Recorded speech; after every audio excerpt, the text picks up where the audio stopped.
Hello friends, আমি পাপড়ি আর আপনারা দেখছেন পাপড়িস ডিজিটাল ডায়েরি। চলে এসেছে একটি নতুন ভিডিও নিয়ে। রথের দিন গৃহপ্রবেশে আমার হাজবেন্ডের বন্ধুর বাড়িতে গেছিলাম, আর সেখানে গিয়ে কী করলাম, কী খেলাম, সেই সবটা তোমাদের সাথে শেয়ার করতে চলে এসেছি। তো চলো শুরু করা যাক। গৃহপ্রবেশে যাওয়ার জন্য এই শাড়ি আর গয়না পরে আমি গুছিয়ে নিচ্ছিলাম। তারপরে আমি চলে গেছিলাম ওখানে। আর ওখানে খুব একটা লোক ছিল না, আমার হাজবেন্ড আগেই চলে গেছিল। ও আর ওর বন্ধু মিলে সব বাইরের কেনাকাটাগুলো করছিল। আমি গিয়েই আগে ভিডিও করে নিচ্ছিলাম। এই ছিল ওদের ডাইনিং স্পেসটা, ওখানেই ওরা পুজো করছিল। আর এটা রান্নাঘর, রান্নাঘরের পাশে ছোট করে বেসিন। আর এটা ছিল ওদের বাথরুম। আর এই পুরো বাথরুমটার পাশেই, মানে ঘরের ভেতরেই বাথরুম, আর এইটা পুরো ঘর 1 BHK ছিল। তো এটা ওর পুরো ফ্ল্যাটের ঘরটা, আর ঘরের সাথে বাথরুম। আর এই ছিলাম আমি, আজকে সেজে নিয়েছিলাম। তারপর বৃষ্টি হচ্ছিল, তো তার মধ্যেই এই ওদের তো ঘরের মধ্যে আর আলাদা করে ঘোরার মতো কিছু নেই। তো ফ্ল্যাটেরই চারিপাশটা ঘুরছিল। তো ওদের গ্রাউন্ড ফ্লোরে ছিল।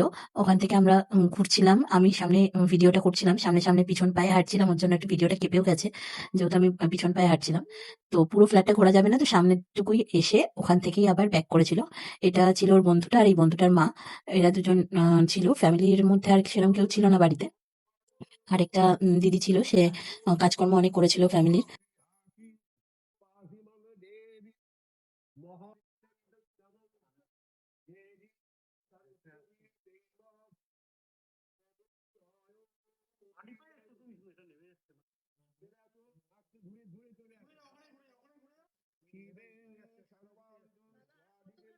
তুমি শেষ।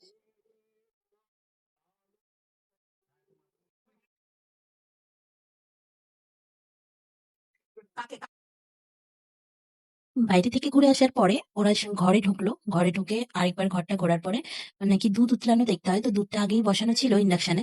তো ওখানে গিয়ে ওটা দুধ উতলানো দেখলো। তারপর ওরা আস্তে আস্তে পুজোয় বসে গেল। তারপর আমি আর ভিডিওটা লেন্দি করিনি।